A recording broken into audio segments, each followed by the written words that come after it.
예, 안녕하십니까. 원희목 한국제약바이오협회 회장님의 2021년 신년 기자간담회 사회를 맡은 이재국 전무입니다. 다시 한번 우리 협회 출입 기자님들을 비롯해서 이 공간에 함께 해주고 계시는 모든 분들께 올해 복 많이 받으시라는 말씀드립니다. 오늘 기자간담회는 코로나19로 인해서 부득이하게 사상 처음 온라인으로 진행하게 되었습니다. 사전에 공지해 드린 대로 협회 유튜버 공식 채널을 통해서 실시간으로 중계되고 있습니다. 간담회는 먼저 원희목 회장님의 올 한 해 사업 목표 등 발표에 이어서 기자 여러분들과의 문답 순으로 가능한 1시간 이내에 집중도 있게 진행하도록 하겠습니다. 그럼 원희목 회장님께서 2021년 한국제약바이오 산업의 나아갈 방향 그리고 협회 핵심 추진 과제에 대해서 발표해 주시겠습니다.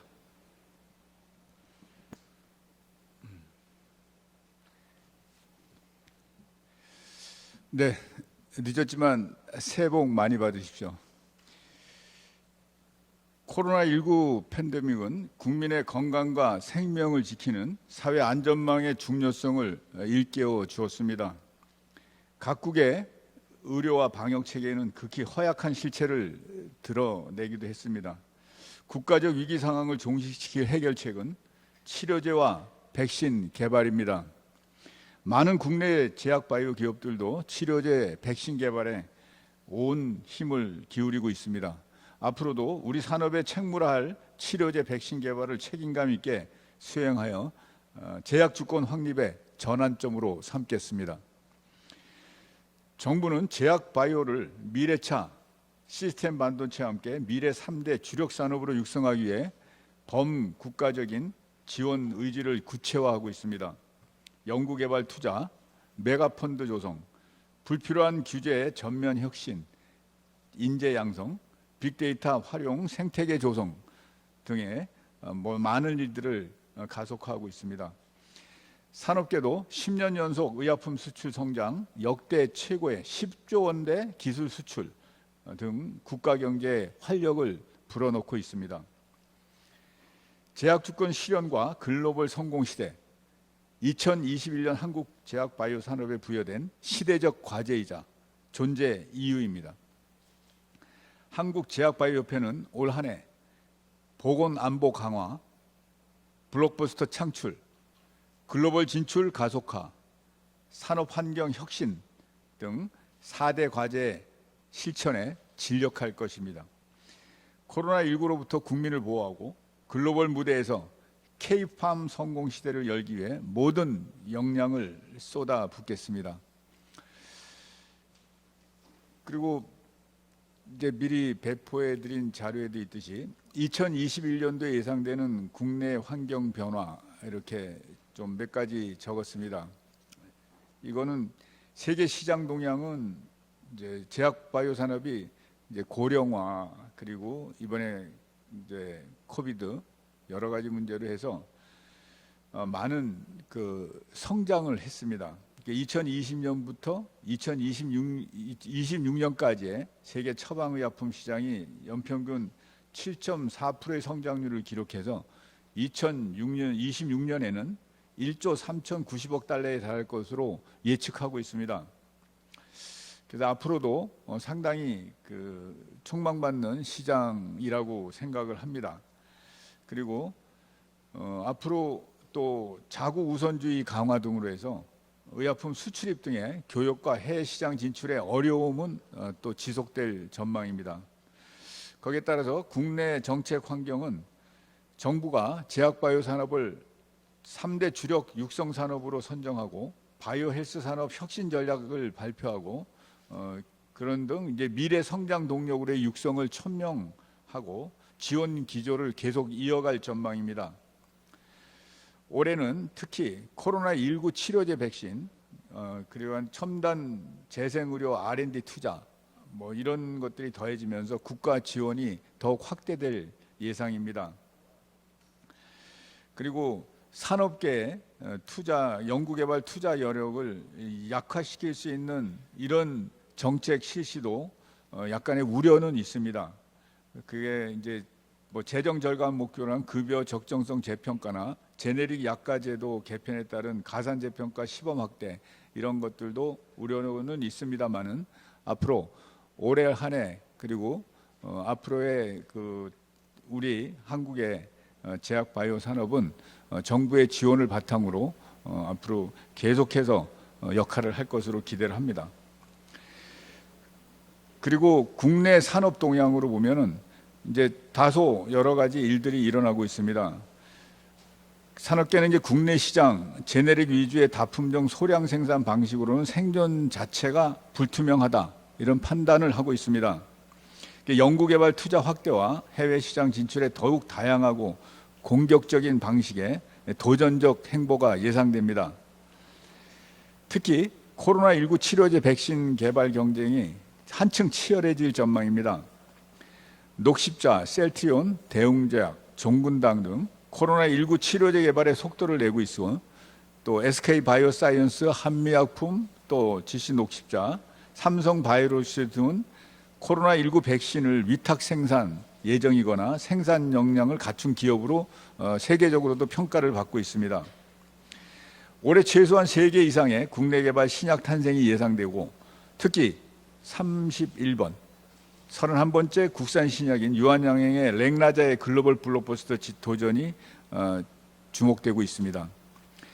의약품의 국내 생산 및 안정적 공급의 중요성이 한층 부각되면서 원료의약품, 백신, 필수의약품 등을 자체 개발 생산할 수 있도록 하는 대책 마련 요구가 높아질 전망입니다. 네, 이건 국내의 환경 변화에 대해서 간단하게 말씀을 드렸고요. 그러면 앞으로 제약 주권 실현 글로벌 성공 시대를 열겠다라는 거기에 대해서 저희가 가지는 몇 가지 문제에 대해서 말씀을 드리겠습니다. 첫째, 보건안보 강화로 국민 건강을 지키겠습니다. 여기에는 코로나19 치료제 백신 개발 성과를 도출하겠다 이렇게 말씀을 드립니다. 코로나19 팬데믹 상황에서 위기를 극복하기 위한 최우선 과제는 자력으로 백신과 치료제를 개발 생산해내는 것이라고 봅니다. 국내 산업계는 현재 치료제 15건, 백신 7건의 임상 진행 등 치료제와 백신 개발에 총력을 기울이고 있습니다. 코로나19 치료제, 백신 개발을 가속하기 위해 국가 차원의 연구 개발 지원 범위와 규모의 확대를 촉진할 계획입니다. 정부 협력을 통한 기업 지원 프로그램을 개발하고 감염병 컨트롤 타워인 질병관리청과 산업계 간의 소통을 강화해서 현장의 어려움을 해소할 것입니다. 투자와 연구개발 등 기업 활동의 걸림돌인 불확실성 해소에 초점을 둘 것입니다. 막대한 연구개발 비용을 투입하고 있는 상황에서 개발비 때문에 중도 포기하지 않고 결실을 맺도록 하는 환경 조성이 중요합니다. 팬데믹 종료 이후에도 개발 중인 의약품이 빛을 볼 수 있도록 하는 손실보상제도 등 지원 방안을 마련을 요청할 생각입니다. 이에 대해서는 끝까지 지원하겠다는 대통령님께서의 약속도 있었습니다. 미국 정부의 경우에는 코로나19 백신 치료제 개발 관련 총 12조 원을 민간 기업에 투자했습니다. 화이자에 2조 3천억 원, 모더나에 1조 1천억 원, 노바백스에 1조 9천억 원, 조 단위의 지원을 했습니다. 한국의 경우는 2021년 감염병 위기 대응력 재고 예산 4천억 원 중에서 코로나19 예산은 2,600억 원이었습니다. 좀 더 적극적인 지원을 요청할 생각입니다. 그리고 두 번째로 국산 원료의약품 자국률 재고 등 안전 공급 시스템을 정립할 예정입니다. 코로나19 국면에서 한국은 선진 수준의 의약품 개발에 탄탄한 생산 인프라를 갖추었기 때문에 외국과는 달리 의약품 부족 현상에서 자유로웠습니다. 그러나 원료의약품의 상황은 악화됐습니다. 완제의약품 자급률은 70%가 넘는 데 반해서 원료의약품 자급률은 채 20%가 되지 않고 있습니다. 그래서 2,000여 원료 성분 중에서 국산화가 시급한 성분 200여 개를 선정해서 5년 후 원료의약품 자국률을 50% 이상 수준으로 끌어올릴 수 있도록 집중해서 건의하고 또 함께 육성을 추진할 생각입니다. 제네릭 의약품 품질 향상 추진하고 설계 기반 품질 고도화 제도 정착 등을 통해서 우수 제네릭 개발 그리고 생산에 역점을 둘 생각입니다. 원료 국산화 그리고 제네릭 품질 고도화로 국민에게 양질의 의약품을 안정적으로 공급하는 동시에 수출, 증대 등 국부 창출에 기여할 것입니다. 국산 원료를 사용한 의약품에 대한 약가 우대 및 사용 촉진, 생산 설비 구축 지원, 세제 혜택 등 다양한 정책 수립을 통해 원료의약품 생산을 독려하는 환경이 조성되어야 할 것입니다. 여기에 대해서 우리는 정부에 또 많은 요구를 하고 또 함께 추진해 나갈 생각입니다. 그리고 두 번째, 블록버스터 신약 창출 역량을 극대화하겠습니다. 거기에 대해서 실천적으로 오픈 이노베이션 촉진을 위한 전략적 제휴를 활성화하겠습니다. 막대한 부가가치 창출을 위해서는 연구개발의 최종 결과물을 시장에 출시해야지만 자본, 기술, 인력의 한계로 허가까지 완주하기보다는 기술 수출에 그치고 있습니다. 우리나라가 10조 원의 기술 수출을 작년에 했습니다마는 이것이 만약에 후땅까지 갔을 경우에 얼마만한 부가가치를 생산할까 하는 것에 대해서는 상당한 차이가 있습니다. 여기 보면은 굵직한 인수합병 그리고 파이프라인 확충으로 해서 글로벌 제약기업의 반열에 오른 미국 길리어드 그리고 일본의 다케다 제약 사례가 국내 산업계 혁신의 방향을 시사하고 있습니다. 그리고 연구개발의 선택과 집중, 인수합병을 통한 규모의 확장, 글로벌 블록버스터 창출을 기반으로 글로벌 성공 모델을 만들어 나갈 것입니다. 기업의 외연 확장을 통한 규모의 경제를 실현하고 정부의 메가펀드 조성 등으로 글로벌 후기 임상까지 이어지는 전폭적 지원 확대가 필요합니다. 그리고 또 하나, 지난해 우리 협회와 56개 회원사가 공동 출연한 한국혁신의약품 컨소시엄 킴코를 비롯해서 국내 기업과 글로벌 기업, 제약기업과 바이오 벤처, 학계, 의료기관 등과의 폭넓은 협력을 통해 다양한 전략적 제휴 가능성을 확대할 예정입니다. 최근에 좋은 예로, 오픈 이노베이션이 좋은 예로 유한양행의 경우 바이오 기업인 오스코텍의 자회사인 제노스코에서 비임상 직전 단계였던 폐암 치료제 후보 물질을 도입한 뒤에 임상을 진행했습니다. 그리고 얀센에 기술 수출하고 국내에서 조건부 허가를 받은 오픈 이노베이션의 대표적 사례라고 할 수 있습니다. 이러한 일들이 국내 제약사에서도 그 바이오 스타트업과의 어떤 제휴가 또 투자가 많이 일어나고 있습니다. 그리고 또 하나, 융복합 첨단 바이오 의약품 개발로 글로벌 경쟁력을 향상시키겠습니다. 의약품과 의료기기, 의약품과 생물의약품 이런 것들이 물리적 화학적으로 결합된 융복합 첨단 바이오 의약품은 대안이 없던 희귀 난치 질환자들의 치료 선택폭을 넓힌다는 점에서 세계가 주목하고 있습니다. 미국과 유럽, 일본 등 주요 선진국들은 미래 의료의 핵심, 시장 확대 등 막대한 부가가치를 창출할 수 있다는 점에 주목하고 융복합 첨단 바이오 의약품을 국가 차원에서 집중 육성하고 있습니다. 여기에 이제 기술 투자라든지 파이프라인 확보라든지 그다음에 생태계 조성이라든지 제품화, 제조 인프라 확충 등에 집중해서 투자하고 육성하고 있습니다. 우리 산업계는 개별 기업의 한계를 극복하는 오픈 이노베이션 전략과 함께 융복합 첨단 의약품 분야에 적극적으로 뛰어들어야 할 것입니다. 협회는 민간주도 규제 개선 협의체를 통해 융복합 혁신 의료 제품 관련 규제를 신속히 개선하고 국내 개발 현황 조사를 통해 첨단 바이오 의약품 사업화를 촉진하겠습니다. 22일 정부가 발표한 첨단 재생의료, 첨단 바이오 의약품 기본 계획과 보조를 맞춰서 세포 치료제 및 유전자 치료제 개발에 대한 투자, 미래 유망 전략 제품 지정, 생산 인프라 구축 등이 효과적으로 진행될 수 있도록 지원하겠습니다. 지금까지 보건안보 강화로 국민 건강을 지키겠습니다 하는 꼭지와 그다음에 블록버스터 신약 창출 역량을 극대화하겠습니다. 이 두 가지를 했습니다. 그리고 세 번째, 우리가 글로벌 진출의 속도를 내겠습니다에 대해서 말씀을 드리겠습니다. 새로운 시도와 끊임없는 도전이 미래 가치의 창출의 핵심입니다. 기업들이 글로벌 시장에 과감히 뛰어들 수 있도록 미국 보스턴에 한국제약바이오 혁신센터를 설치해서 본격 운영 중에 있습니다.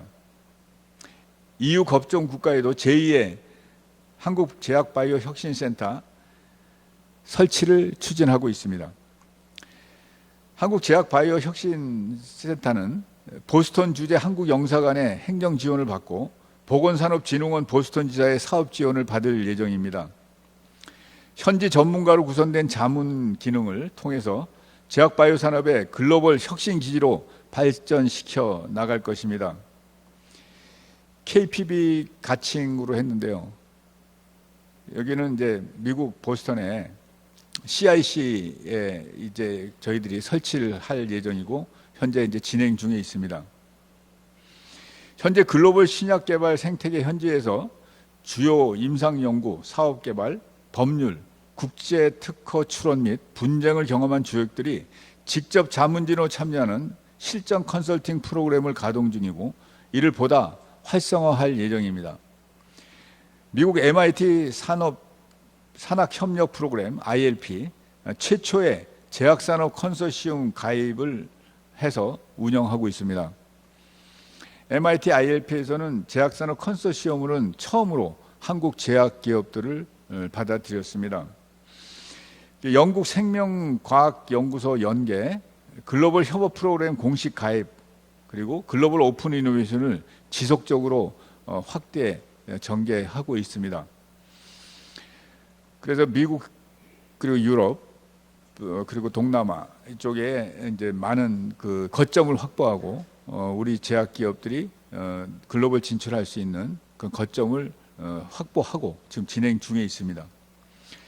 그리고 또 하나 포스트 코로나19 시대를 열어가는 차별화된 신흥 수요 국가를 발굴하고 기술 기반 의약품의 글로벌 신흥 시장 진출을 위해 매출액, 타겟 질환, 파이프라인, 임상 등의 데이터를 활용해서 국가별 기술 수요를 분석하고 있습니다. 이에 기반해서 현재 맞춤형 시장 진출 전략을 수립하고 있습니다. 신약은 기술 경쟁력으로, 바이오시밀러는 가격 경쟁력으로, 제네릭은 품질 경쟁력으로 신흥 시장 확대를 개척할 생각입니다. 한국의 제재 기술과 생산 역량에 대해 세계가 호평하고 있습니다. 안전성, 유효성을 개선한 기술 기반 의약품의 글로벌 거점 시장을 확보하고 진행을 하고 있습니다. 현재 태국에 이어서 인도네시아, 사우디아라비아, 러시아, 멕시코 등과도 비즈니스 협력 프로그램을 가동 중에 있습니다. 그리고 마지막 네 번째, 산업 환경을 혁신하겠습니다. 그 첫 번째로 의약품 시장 투명성을 글로벌 수준으로 강화하겠습니다. 윤리 경영은 산업계 지상 과제이자 국제 경쟁력을 높이는 필수 조건입니다.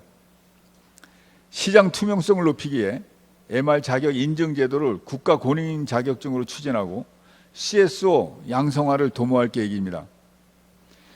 공정경쟁 규약 개정과 세부 심의 기준 강화를 통해 보다 촘촘한 필터링 역할을 하겠습니다. 2017년에 ISO 37001 도입 이후 지금까지 63개 회사가 인증을 받았습니다. 이번에 국제투명성기구 한국본부가 도입 효과를 분석했습니다. 도입 기업의 청렴의식과 제도적 장치가 상대적으로 우수하였습니다. ISO 37001 도입과 경영진 의지가 직원들의 청렴의식 변화의 가장 중요한 요소로 평가되었습니다. 지속적인 교육과 자체 평가 등 시스템 정착을 통해서 기업의 윤리 경영 내재화를 계속 도모하겠습니다. 그리고 제약 바이오 전문 인력 양성에 거점 역할을 수행하겠습니다. 산업 규모가 커지고 해외 진출이 활발해지면서 임상, 사업 개발, 기술 이전, 계약 협상에 대한 수요가 급증하고 있지만 전문 인력 부족 문제가 심각하고 질적 개선도 시급합니다. 사업 개발, BD 전문가 및 글로벌 CRO 전문 인력을 양성해서 기술 이전과 글로벌 시장 진출 활성화를 促진하고 AI 기반 신약 개발을 위해 AI 신약 개발 지원 센터를 통해서 전문가 한 250명 정도의 양성 교육을 실시할 예정입니다. 산업계 수요를 반영하여 K나이버트 바이오 전문 인력 양성 기관입니다. 설립을 지원해서 바이오 공정 전문가 배출의 기반을 마련하는 데 일조할 생각입니다. 그리고 GMP, R&D 실무, 제조 관리자, 규제과학 전문가 양성 교육, 또 제약 마케팅 등 다양한 교육 프로그램을 확대, 강화해 나가겠습니다. 그리고 안전한 의약품 사용 환경을 마련하겠습니다.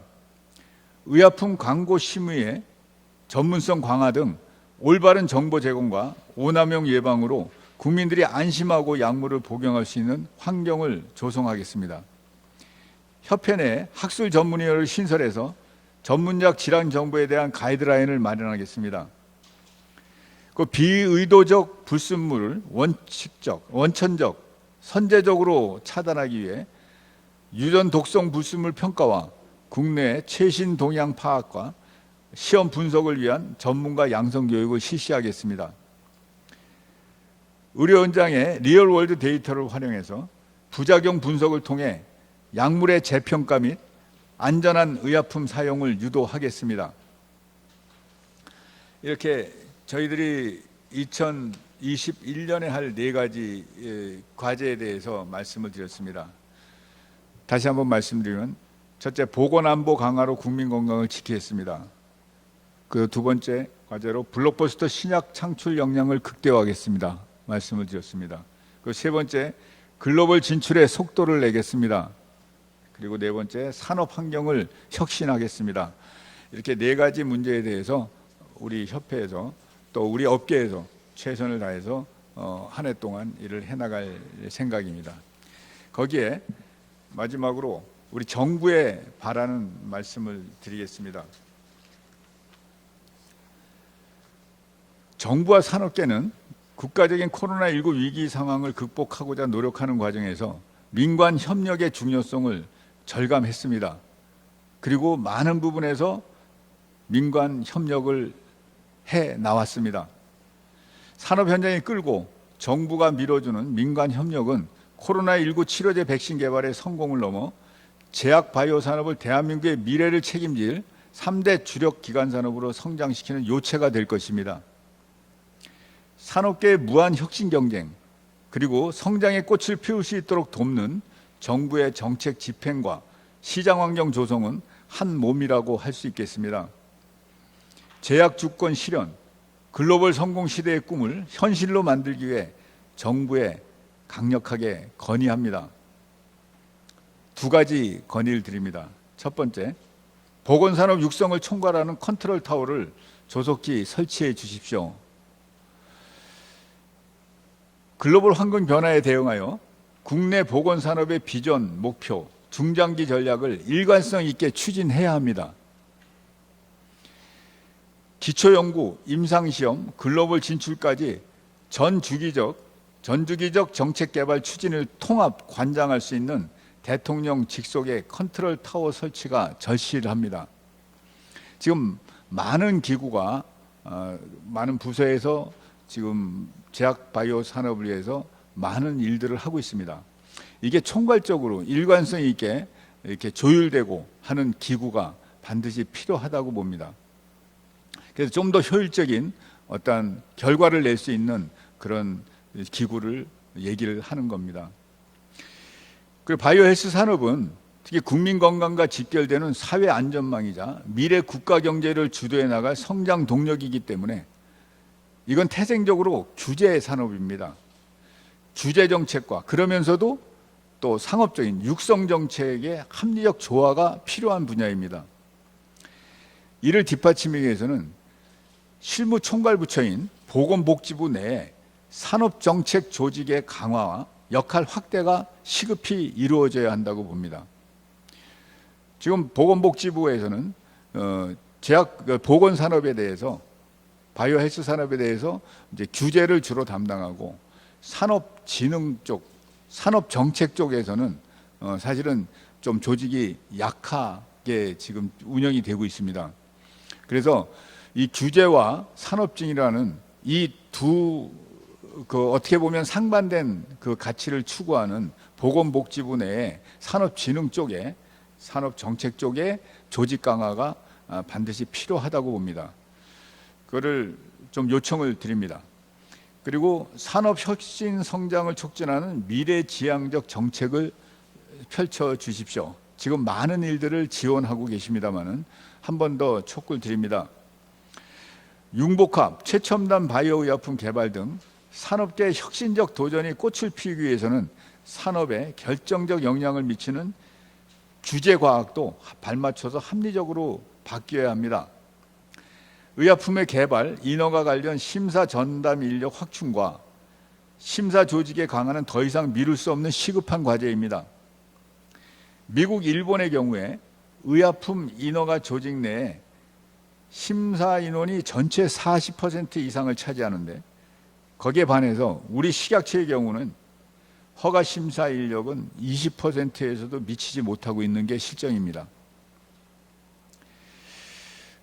그리고 또 R&D 결과물에 대한 충분한 가치 보상 등을 통해서 R&D 투자 확대와 전략적 제휴가 활발하게 진행될 수 있도록 규제 선진화 그리고 과감한 정책을 집행해 주실 것을 요청드립니다. 자, 그렇게 해서 그 제약바이오 산업의 혁신을 우리 산업계가 주도하겠습니다. 정부에서 혁신을 성장으로 잇는 정책을 펼쳐 주십시오 하는 요청을 두 가지를 드렸습니다. 컨트롤 타워 설치와 미래지향적 어떤 규제 과학이라든가 이런 거에 대한 정책을 추진해 달라는 이 두 가지 요청 말씀을 드렸습니다. 그럼 제가 오늘 준비한 우리 그 업계에서 제약바이오 또 보건산업 업계에서 해야 되는 이런 의지를 네 가지로 정리해서 말씀을 드렸고 또 정부에 요청하는 이제 얘기를 이제 두 가지로 요청해서 요청을 드렸습니다. 제 얘기는 여기서 일단 끝내겠습니다. 예, 감사합니다. 예, 이어서 기자 여러분들의 질의에 회장님이 답변하는 시간을 갖도록 하겠습니다. 오늘 그 질의 문답 그 시간은 먼저 사전에 오늘 그 기자간담회가 예정을 하면서 저희가 기자 여러분들로부터 받은 사전 질의가 있습니다. 그 사전 질의 중에서 여러분들이 모두 궁금해하실 만한 사안에 대해서 먼저 말씀을 제가 질문을 읽어드리고 거기에 회장님 답변하는 순서로 하고요. 그 다음에 지금 실시간으로 지금 약 130명의 어떤 그 가까운 기자분들이 지금 협회 유튜브 채널에 참여해서 지금 이 기자간담회를 지켜보고 계십니다. 그래서 여러분들께서 실시간으로 질문을 주시면 그 프로모트를 보고서요 회장님께서 직접 거기에 대한 답변을 드리는 것으로 하고 여러분들의 답변이 실시간 질의가 또 조금 더 밀리게 되면 제가 다시 사전 질의 중에서 또 여러분들이 모두 궁금해할 사안에 대해서 질의하는 그런 시간을 갖도록 하겠습니다. 예, 먼저 사전에 여러분들께서 질의해 주신 사항 중에서 몇 가지를 회장님께 여쭙겠습니다. 예, 최근 이사장단 회의에서 회장님에 대한 임기 연장안을 의결을 했습니다. 앞으로 2023년 2월까지 2년을 더 협회를 맡게 되셨는데 이에 따른 소감 그리고 앞으로 어떻게 운영해 가실 것인지에 대한 의견을 밝혀주시기 바랍니다. 네, 그 질문이 나오리라고 예상을 했는데요. 어쨌든 전번 주에 제가 이제 2년씩 2번을 했습니다. 그래서 2년 더 연장하는 걸로 이렇게 이사장단에서 결정을 했습니다. 거기에는 저도 이제 물론 거기에 따라서 그렇게 하자 하고 이제 호응을 했고요. 지금까지 여기 와서 제가 맨 처음에 우리 기자회원분들하고 만났을 때, 대한민국에서 우리 제약바이오 산업은 이제 국민 산업이다 말씀을 드리고, 그래서 이 국민 산업을 어떻게 해서 우리가 이제 대한민국의 미래 동력 산업으로 할 것인가, 이제 거기에 대해서 화두를 던지면서 시작을 했습니다. 그 동안에 뭐 몇 가지 일들을 했는데, 이제 오픈 이노베이션이라는 큰 이제 그 뭐 제목을 놓고 거기에 대해서 이제 많은 일들을 벌였습니다. 그래서 우리가 이제 여러분들 아시다시피 AI 센터를 만들어서 지금 그 많은 일들을 시작을 하고, 이제 교육과 그다음에 이제 그 프로그램을 만들고 빅데이터에서 또 많은 것을 소팅을 해서 결과물을 만들고 하는 과정에 있습니다. 아직 정리가 이제 안 돼 있고 지금 이제 자리를 잡아가고 있고, 또 진흥원과 많은 것들을 또 같이 하고 있습니다. 그리고 이번에 이제 킴코를 만들어서 일단은 우리가 이제 함께 어떤 공동 프로젝트를 가지고 함께 어떤 일을 추진하는 그 장을 마련을 했습니다. 그래서 이제 정부와 이제 추경을 해서 우리 코로나19 시설이라든가 이런 거에 대한 투자도 진행을 했고, 중기부와도 이제 우리가 스마트 공장 시설 자금을 또 했고, 이제 일들을 이제 시작을 하고, 또 우리가 이제 기술 기반 의약품에 대한 이제 태국과의 어떤 프로젝트라든가 이런 것들도 이제 정부와 같이 논의 중에 있습니다. 그리고 아까도 말씀드린 이제 보스턴 진출이라든지 유럽 진출이라든지 하는데 이제 많은 일들을 이제 벌려놓고 지금 하고 있습니다. 그러니까 정부와도 또 같이 협력 단계로 해서 이제 나이버트를 설치하는 데 있어서 이제 아일랜드와의 어떤 소통이나 창구를 한다든가 이런 역할도 이제 해왔는데, 지금 해놓은 일들이 전부 다 사실은 이제 자리를 잡아야 됩니다. 자리를 잡아야 되는데, 사실은 그 우리 이제 협회 직원들, 임직원들 같이 하고 또 많은 회원사들이 같이 이제 호응을 해서 진행을 하고 있습니다만은, 이제 앞으로 이제 2년 동안에 지금 하고자 했던 또 오늘 말씀드린 이런 일들을 어떻게 이제 기반을 마련하고 그 오픈 이노베이션의 실질적인 어떤 판을 인프라를 이제 조성을 하는 그런 시기로 잡을 생각입니다. 그래서 저도 이제 공직이라고 생각을 합니다. 공직으로서는 이제 2년이 이제 그 정리하는 시기라고 보고, 대한민국 제약 바이오 산업에 어떤 최소한의 그 오픈 이노베이션 진짜 세계로 나갈 수 있는 어떤 기반을 마련하는데 최선을 다할 생각입니다. 예, 감사합니다.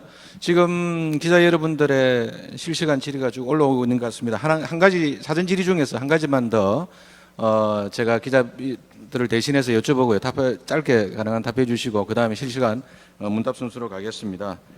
예, 우리나라가 제약바이오 강국으로 성장하는 데 있어서 가장 큰 걸림돌은 뭐라고 생각하시는지 간단하게 좀 말씀해 주시면 감사하겠습니다. 걸림돌이라고 하면 좀 이상한데, 하여튼 좀 어려운 게 뭐냐면 일단 규모가 작습니다. 우리 글로벌 비파마들에 비해서 사실은 우리가 1조가 넘는 회사들이 이제 아마 6개, 7개 이렇게 이제 늘어가고는 있습니다만은, 실질적으로 그 규모의 경제, 또 그 글로벌 비파마들의 어떤 R&D 투자라든지 또 임상 비용이라든지 이런 걸 감당할 수준에 사실은 안 돼 있는 이제 근본적인 문제가 사실은 뭐 걸림돌이라기보다도 문제죠. 이제 그래서 이제 이거를 어떤 이제 빠른 시간 내에 어떤 글로벌 경쟁력을 갖추기 위한 노력을 하자 해서 이제 많은 일들을 하고 있는데, 일단은 그 어느 나라든 글로벌 비파마들 그 자본력과 굉장한 시장성을 가지고 있는 회사들에도 정부에서 이번에 뭐 몇 조씩 그 백신 개발하는데 투자를 했듯이 정부의 투자가 일어나고 있습니다. 과감한 투자가 일어나고 있죠. 이건 제약산업의 특성이 그렇습니다. 이거는 안보적인 차원도 있고 이제 여기다 우리가 이제 제약 주권이라고 얘기를 하는데 하여튼 이건 상당히 중요한 그 문제이기 때문에 사실은 정부에서도 그렇게 하는데 우리도 우리 정부에서 일관성 있고 좀 핵심적이고 어느 분야에 임팩트를 줄 수 있는 좀 집중적인 지원이 필요하다고 봅니다. 그래서 그렇게 하려면은 지금 각 부처마다 이렇게 산만하게 이렇게 일어나는 많은 일들이 또 연구를 위한 연구로 끝나는 것들도 많고 그래서 지금 현재 우리에게 투입될 수 있는 비용조차도 과연 제대로 아주 효율적으로 활용되고 있는가 할 적에는 다소 미흡한 감이 있습니다. 그래서 오늘 말씀드린 것처럼 대통령 직속의 어떤 컨트롤 타워를 만들어 달라는 얘기는 이거 갖다 전체적으로 조율하고 전체적으로 이게 적재적소에 적시에 쓰이고 있는가 하는 것들을 좀 더 판단하는 것을 총괄적이고 일괄적으로 또 일관성 있게 이렇게 하는 게 필요하다고 봅니다. 정부의 어떤 그런 역할이 필요하다고 보고요. 우리가 어떤 오픈 이노베이션을 하고 또 스타트업과 연구기관과 제약사와 글로벌 빅파마들과 오픈 이노베이션 하더라도 결국은 거기에 지원하고 조율하는 데는 또 정부의 역할이 상당히 중요합니다. 그래서 지금 이제 정부의 역할을 좀 더 좀 집중적이고 강력하게 조율하는 기구를 좀 만들어주는 걸 좀 부탁을 드리고요. 그 걸림돌이라기보다도 그랬으면 앞으로 더 좋겠다는 얘기고 그리고 우리 기업들도 사실은 풍토가 있습니다. 우리 기업들이 사실은 뭐 7, 80년 이상의 전통 제약사들이 이제 역사가 있습니다만은 대부분 상당히 좀 폐쇄적이었습니다. 그러니까 이제 다른 데와 M&A를 한다든지 업무 협조를 한다든지 오픈 이노베이션을 해서 어떤 전략적 그 협력을 하는 콜라보레이션을 하는 데 대해서는 사실은 상당히 좀 그 진취적이지 못했죠. 그래서 이제는 이제 그 시대가 지났습니다. 이제는 내가 뭘 할 수 있다. 글로벌 빅파마들 그 엄청난 규모의 빅파마들조차도 전부 다 바이오 스타트업이나 벤처나 또는 제3국에 있는 어떤 유망한 파이프라인을 서칭하고 다닙니다.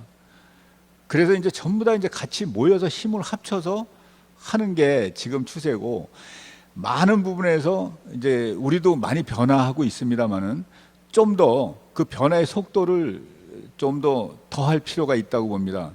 그래서 우리 회사들끼리의 업무 협력, 그다음에 바이오 벤처나 스타트업과의 협력, 그다음에 정부와의 협력, 또 이런 것들이 전부 다 총체적으로 가고 정부에서 제도적으로 또 이렇게 밀어주는 어떤 흐름이 잡힌다면 우리도 빠른 시간 내에 어떤 이 상황을 갖다가 좀 사례를 만들어 나가면서 할 수 있는 그런 저력이 있다고 봅니다. 그리고 우리나라가 지금까지 어떤 일을 할 때 진짜 요거는 한번 해보겠다 하고 정부와 민간이 협력을 했을 때 세계적인 기업이나 세계적인 분야로 진출한 사례가 많이 있었습니다. 근데 우리 제약 쪽은 그 상당한 전통 속에서의 쌓인 내공과 또 혁신적인 변화를 같이 접목을 시킨다면 그것도 정부의 적극적인 총체적인 지원이 가해진다면 이번 기회에 이제 우리가 얼마든지 세계 시장에 나갈 수 있다고 봅니다. 예. 실무팀에서 온라인 그 실시간 질문에 대한 걸 정리하는 동안에 한 가지 더 사전 질의된 그 중에서 하나 드리겠습니다.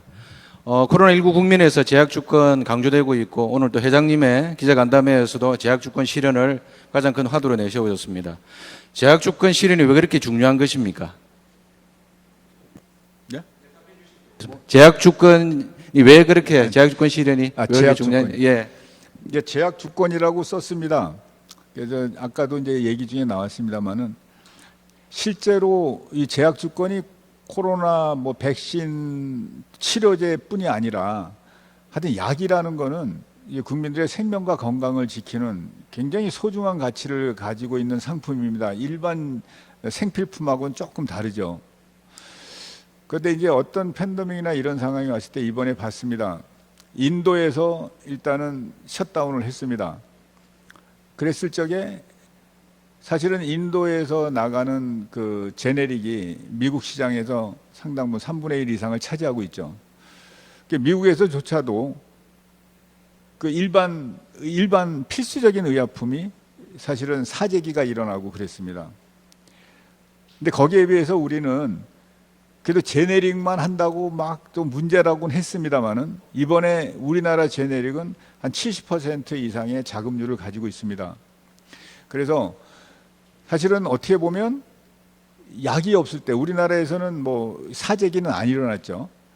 그래서 어떤 상황에서 백신이나 그다음에 치료제나 이런 것들도 당연히 기본적으로 중요하지만 그것뿐이 아니라 일상적으로 우리가 꼭 필요한 의약품에 대한 것들은 항상 우리가 자급할 수 있는 어떤 상태로 만들어 놔야 되겠다 하는 게 이제 제약주권의 기본인데요.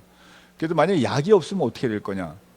딴 나라에 의존을 하는 약으로 우리 국민들의 생명을 유지하고 건강을 유지하고 있었다면 어떻게 될 것이냐 할 때는 어떤 일이 일어났을 때는 아주 까마득한 과제가 되고 맙니다. 그래서 이번에도 우리가 경험했듯이 어떤 우리 국민들이 어떤 위기 상황에서도 생명에 지장이 없고 건강을 유지할 수 있는 어떤 이런 기본적인 제약 인프라는 만들어 놔야 되겠다 하는 생각을 합니다. 거기에 하나 더해서 이번에 무슨 일이 있더라도 백신이나 치료제 개발에 우리도 같이 동참을 해서 세계에서 어떤 그 뒤처지지 않는 약간의 시간은 늦게 될지 몰라도 늦더라도 백신도 끝까지 가야 되고 치료제도 끝까지 가야 된다고 봅니다. 그래서 이 제약 주권이라는 거는 꼭 코로나뿐만이 아니라 일상적으로 우리가 우리나라 제약 쪽에서 우리나라 국민들의 생명을 보호하고 건강을 지키는 이 역할을 할 수 있는 기본적인 거는 언제나 돼야 되겠다 하는 걸 말씀드립니다. 그 얘기 나온 김에 하나 더 말씀드리면 우리가 이제 의약품은 한 70% 이상을 커버를 하지만 실질적으로 원료 의약품은 20%가 채 되지 않습니다. 만약에 먼저처럼 그 팬데믹에 셧다운된 시간이 훨씬 더 길어졌다면 우리도 이제 원료가 떨어지면서 사실은 의약품 공급이 어려움이 있었을 겁니다. 그래서 아까 말씀드린 것처럼 의약품의 우리가 자급률을 높여야 되겠다. 그래서 의약품의 원료 생산의 한 50% 정도를 우리 자급으로 해야 되겠다 하는 게 제약주권 쪽에 굉장히 중요한 부분으로 들어가 있습니다. 그런데 사실은 원료를 우리나라에서 생산하지 않는 게 기술적인 문제가 아니라 비용의 문제입니다. 인도나 이런 데서 사오는 원료가 훨씬 쌉니다. 근데 우리나라에서 자급해서 하자면 원가가 더 들어갑니다. 그래서 이제 퀄리티가 더 좋게, 질이 더 좋게 하게 하고, 그 다음에 국내에서 생산되는 국내 원산지 원료에 대해서는 어느 정도 그 가격에서의 좀 보존을 해주는 그런 정책도 필요하다고 봅니다. 그래서 이런저런 일들이 우리 제약주권에서 굉장히 중요한 일이고, 우리가 그 방향으로 많은 일들을 같이 도모하고 정부의 지원을 부탁드립니다.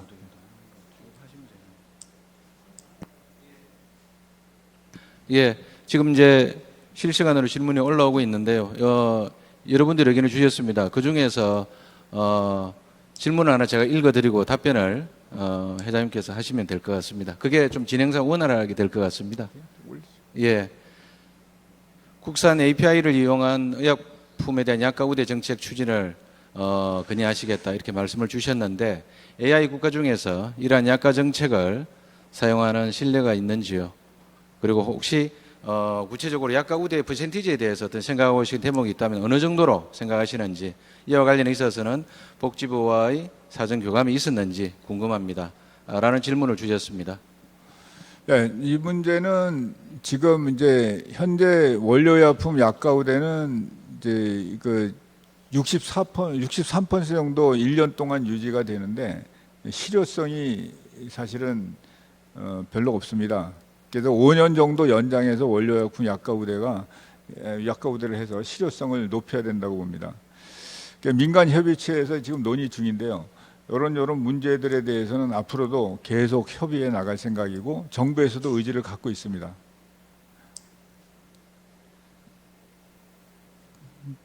예, 또 다른 질문 하나 지금 드리겠습니다. 지금 코로나19 치료제 백신 개발을 위해서 국가 차원의 연구개발 지원 범위 확대를 갖다가 요구를 하신다 말씀을 주셨습니다. 근데 협회 차원에서 우리 산업계 차원에서 어떤 좀 구체적으로 할 수 있는 부분 또 이에 관련해 있어서 세부적인 어떤 보관이라든가 방안이 있으시면은 말씀해 주시면 좋겠습니다. 그렇게 질문을 주셨습니다. 근데 코로나19 치료제 백신 개발은 아까 얘기한 것처럼 이제 그 우리 이제 기업들이 지금 하고 있습니다. 하고 있고 정부에서도 지원을 하고 있고요. 우리 킴코를 통해서 그 시설 자금, 그 추경 예산 100억을 일단 그 4개의 회사에 지금 분배를 해서 지금 진행을 하고 있습니다.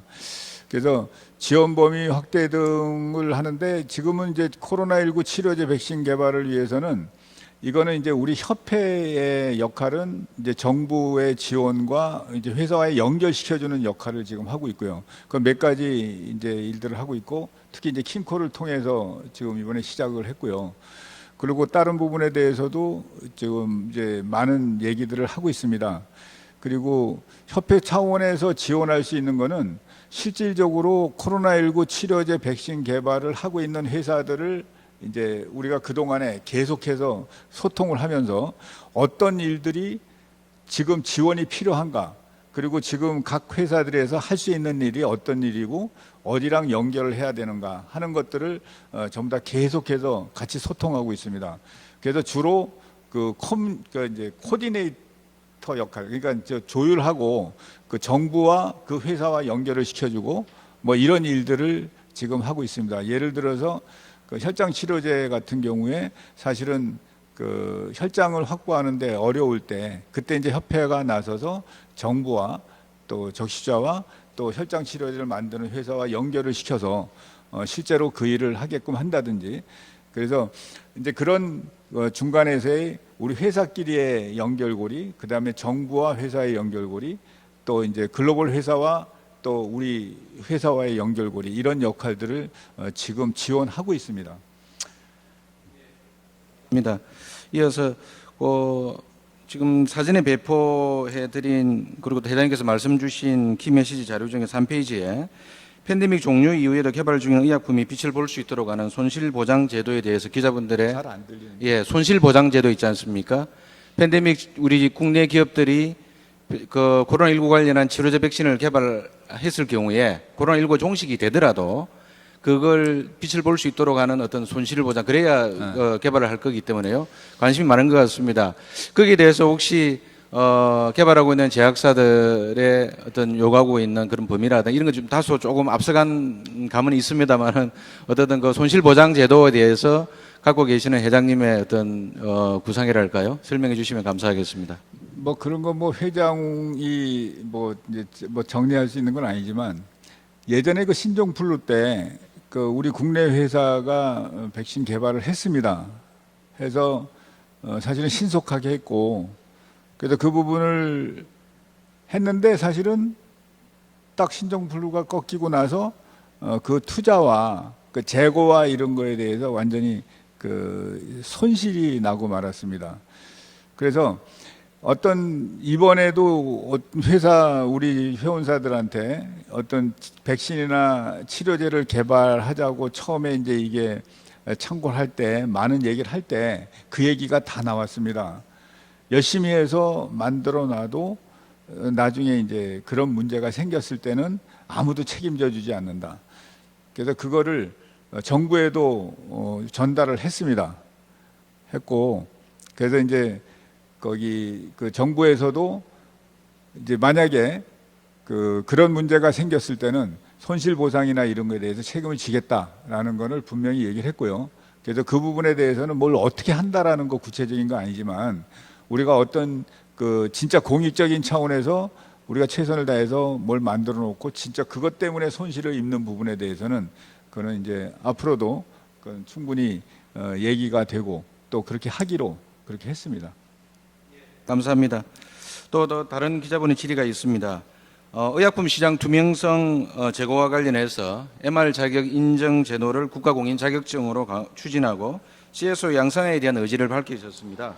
이와 관련해 있어서 MR 공인 자격증은 제약기업에 속한 전 영업사원으로 대상으로 하는 것인지 아니면은 CSO 대상으로 하는 것인지 궁금합니다라고 되어 있고요. 그 다음에 이러한 사업을 추진하고자 하는 그런 논의 과정에서 정부나 또는 국회 등과의 어떤 사전 교감이 있었는지 아니면 앞으로 어떻게 하실 것인지 거기에 대해서 말씀 주시면 좋겠다고 합니다. 네. MR 공인 자격증은 제약기업에 속한 이제 전체 영업사원을 대상으로 하는 겁니다. 그래서 이제 자격을 갖춘다는 게 전반적인 그 역량을 높인다는 거죠. 그래서 그 부분은 이제 전체를 하는 거고, 그리고 MR 공인 자격증은 또 뭐였죠? 아, 예. 예. 그래서 이 부분은 지금 정부에 지금 전달해서 뭐 정책적으로 합의를 본 건 아니지만 그 공감은 이루고 있습니다. 이루고 있고 CSO에 대해서는 여러 번 그 말씀을 드렸습니다만은 CSO는 정상적인 진짜 판매 대행의 역할을 넘어선 부분에 대해서는 그 우리 협회에서도 계속해서 문제 제기를 하고 있습니다.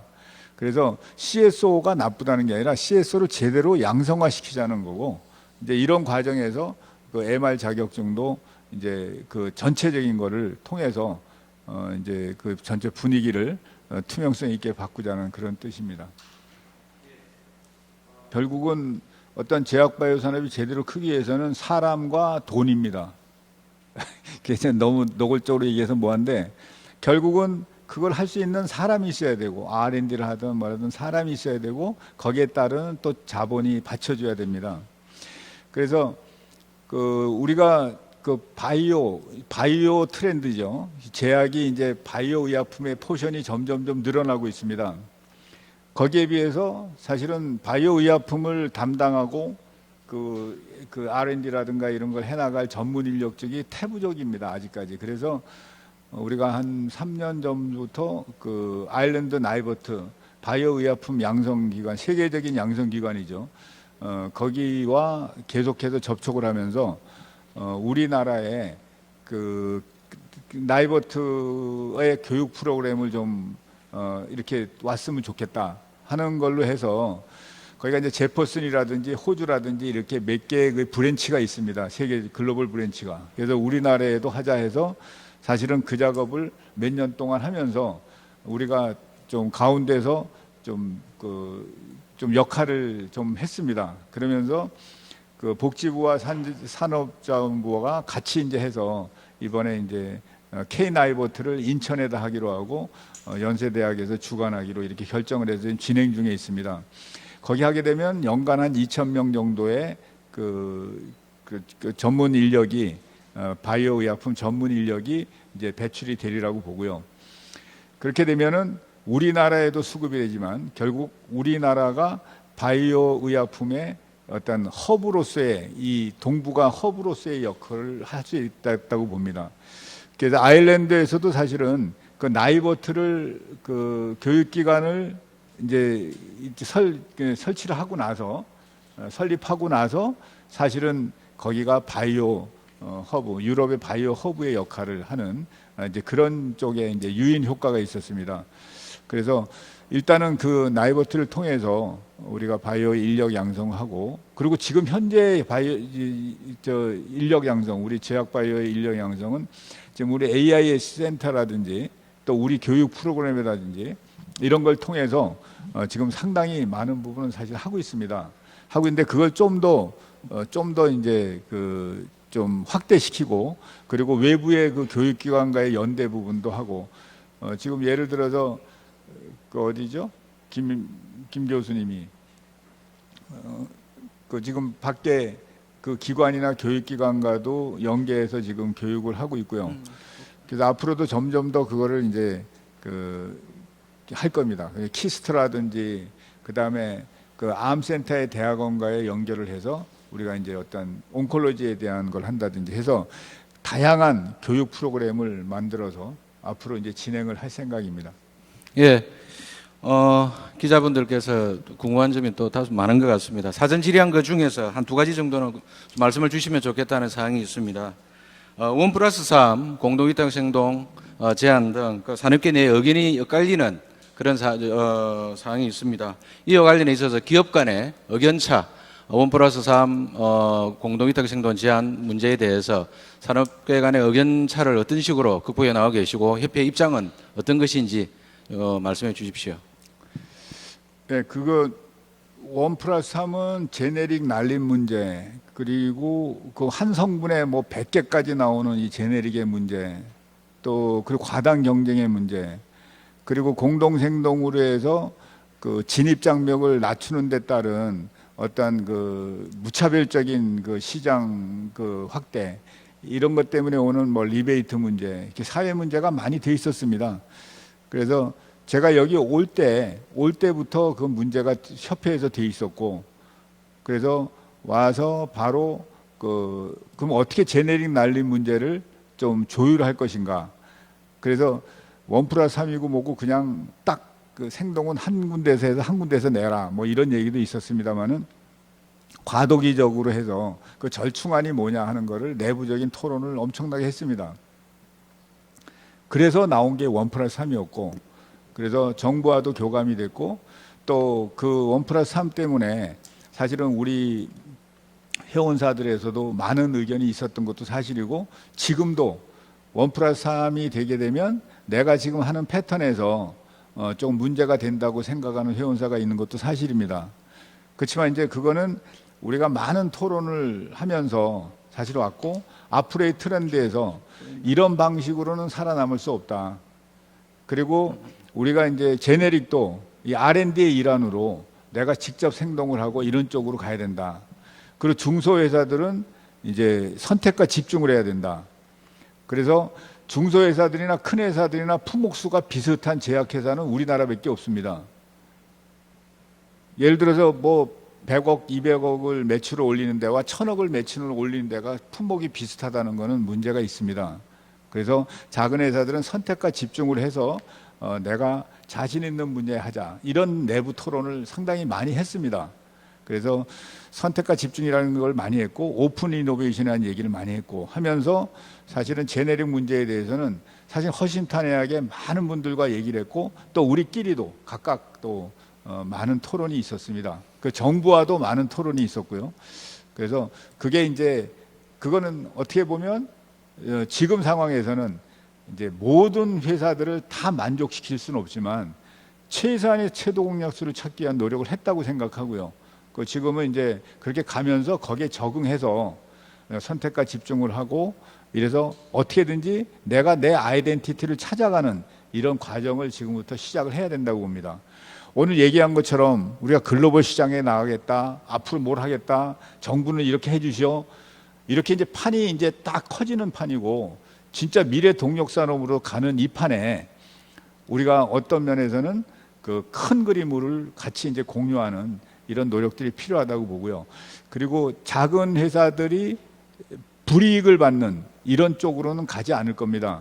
작은 회사들은 작은 회사들 대로의 방법을 찾기 위한 노력을 하고 있고, 지금 중소회사들, 중견회사들은 각각 지금 많은 변화를 사실은 추구하고 있습니다. 그래서 그 부분은 앞으로도 해서 협회가 뭐 큰 회사들만 위한 협회는 아닙니다. 작은 회사는 나름대로의 자기의 정체성을 갖고 나갈 때 우리가 이제 정책적인 어떤 그 의논을 하면서 나름대로의 그 이제 모델을 이제 만들어 나갈 겁니다. 예, 기자간담회 진행한 지 한 1시간 가까이 되어 가는 것 같습니다. 이제, 사전 질의와 또 현장 실시간 질의 중에서 이 마지막 질의를 드리고 회장님에 대한 답변을 듣는 것으로 질문, 답변 시간은 마무리하겠습니다. 코로나19 치료제 및 백신 개발에 뛰어드는 한국 기업들이 많습니다. 굉장히 바람직한 현상이고요. 다만 일부 언론에서 이른바 어떤 준비가 되어 있지 않은데 주가 부양이라든가 그런 목적으로 하는 게 아니냐는 그런 어떤 곱지 않은 시선을 보내는 경우도 있는 것 같습니다. 이런 기업들의 경우에 제약 바이오 산업의 신뢰도를 깎는 그런 역효과가 나게 되는 것인데, 이에 대한 회장님의 견해, 그다음에 혹시라도 그런 어떤 현상이 있을 경우에는 어떻게 대처하실 것인지, 거기에 대해서. 예, 주가 부양용. 그렇습니까? 코로나19 치료제 백신 개발하는 회사들 중에서 치료제 개발이 목적이 아니라 혹시라도 일부 언론에서 제기하는 주가 부양용이라든가 그런 사례가 있는 것 같은데, 아니 그런 사례로 의심될 만한 게 있는데 그런 부분들에 대한 회장님의 생각, 그다음에 그런 부분들을 어떻게 대처해 나갈 것인지. 예. 예. 거기 코로나19 뭐 꼭 코로나19뿐만이 아닙니다. 그 저 기업에서 일어나는 일들이 이제 공시를 통해서 뭐 한다든지 어떤 그 보도 자료를 통해서 한다든지 해서 내가 앞으로 뭘 하겠다 해서 이제 회사 가치를 그 밸류에이션을 좀 높인다든지 하는 일들은 뭐 우리나라뿐만 아니라 이제 세계적으로 하는데 실질적으로 이 제약 바이오 산업이라는 게 이게 확률이 굉장히 그 적은 아주 작은 산업이거든요. 그러니까 이제 아시다시피 하이 리스크 하이 리턴이죠. 이렇게 만 개의 후보 물질이 도전을 했을 때 한 개가 나오는 0.01%의 확률을 가지고 하는 게임인데 그렇지만 이 부가가치가 워낙 크고 그래서 많은 일들이 그런 이제 초도 단계에서 많은 일들이 그 일어나고 많은 연구들이 일어날 때 그 아웃풋이 이제 나올 확률이 커지기 때문에 많은 일들이 일어나는 건 좋은데 근데 이제 만약에 도가 지나친 어떤 그 회사 홍보라든가 자료 유출이라든가 만약에 이런 게 있다면 그건 아니 될 걸로 보는데 그런 예는 그렇게 많지는 않았다고 봅니다. 그리고 실질적으로 터무니없는 얘기보다는 확률이 적은 얘기가 나온 거는 좀 있었다고는 보는데 그런 것들에 대해서 협회에서 뭐 이래라 저래라 할 수 있는 문제는 아니고 근데 다른 업종에 비해서 이 제약 바이오 업종이 그래도 그 나름대로의 어떤 그 안전성 부분이 담보로 하는 산업이기 때문에 좀 그런 것들이 좀 뭐 심하진 않다고는 보는데 이 코로나 시점에서 좀 그런 여론도 좀 제가 접했습니다. 근데 거기에 대해서는 제가 뭐 분명하게 뭐 이렇다 저렇다 할 수 있는 얘기는 아닌 것 같고요. 근데 이제 워낙에 이제 그 팬데믹 상황에서 이 제약 바이오 쪽으로 국민들의 여론이나 투자자들의 그 관심이 쫙 쏠렸기 때문에 그렇기 때문에 나타난 현상이 아닌가 싶습니다. 조그만 거 하나라도 확 시장이 움직이는 이런 것들이 또 과민 반응도 있지 않았나 뭐 그런 생각도 좀 듭니다. 그래서 좀 더 냉정하게 이제 이런 것들은 판단해 주시길 부탁을 드립니다. 예, 답변 감사합니다. 여러분께서 많은 질문을 주셨고 또 회장님께서 솔직하게 또 말씀을 드린 것 같습니다. 사실 온라인 기자간담회는 2017년 회장님 취임 이래 처음입니다. 오늘 이 온라인 기자간담회 열기를 봤을 때는 아마 이 강당이 가득 채워지는 그런 아마 자리였지 않았겠나 싶은데 코로나19로 인해서 온라인으로 모셨던 점을 거듭 양해 말씀드리고요. 빠른 시일 내에 또 더불어 코로나19가 극복이 되고 그리고 그야말로 더 회장님과 여러 기자분들이 그야말로 허심탄회하게 소통할 수 있는 자리가 만들어지기를 바라겠습니다. 기자간담회를 마치기 전에 회장님께서 아마 글로벌 진출, 신약개발과 관련해 있어서 또 하시고 싶은 말씀도 있으실 것 같은데요. 어떻든 조금 이 대목은 좀 더 추가적으로 말씀하시는 게 좋겠다는 걸 포함을 해서 마무리하는 말씀을 해 주시기 바랍니다. 네, 우리 저 기자분들하고 제가 한 3번인가요? 3번 이렇게 여기서 함께 이렇게 눈을 맞추면서 얘기를 했었는데 그래서 그 이제 많은 얘기를 그동안도 나눴습니다. 근데 이번 같은 경우는 특히 이제 코로나19라는 그 특이 상황이 발생을 하면서 가장 그 요동을 친 데가 제약바이오 업계입니다. 또 그 바람에 또 우리도 이렇게 오늘 온라인으로 이렇게 하게 됐고, 근데 오늘 말씀드린 그 몇 가지 일들 지금까지 우리가 계속해 추진해 온 거였는데 지금하고 조금 다른 거는 지금까지는 이 일을 하기 위해서 어떤 거를 일을 벌리고 만들고 했다면 지금부터는 일을 벌리고 만든 것들을 좀 더 완성도를 높이는데 최선을 다할 겁니다.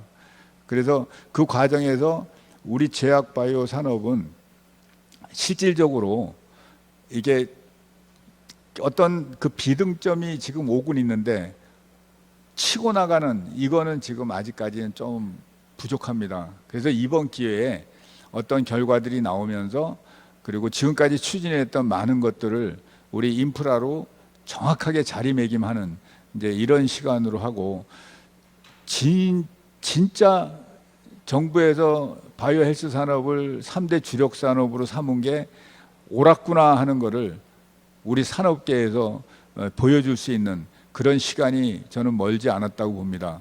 이제 그러기 위해서 우리가 최선을 다할 거고, 또 정부에서도 또 그렇게 같이 약속하고 같이 나가던 부분들을 완성하기 위해서 같이 협력하고 해서 올해는 이제 한바탕 좀 뛰어나가는 어떤 그런 이제 문지방을 넘어 나가는 그런 해로 삼았으면 좋겠습니다.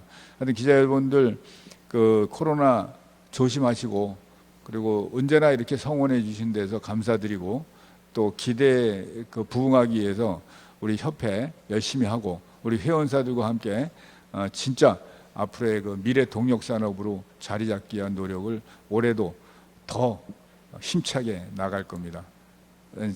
그 긴 시간이었는데 하여튼 이렇게 경청해 주셔서 감사드립니다. 고맙습니다. 예, 그럼 이것으로 한국제약바이오협회 원희목 회장님의 2021년 온라인 기자간담회를 마치도록 하겠습니다. 올 한 해 제약 주권 실현 글로벌 성공 시대 반드시 이어가겠습니다. 감사합니다.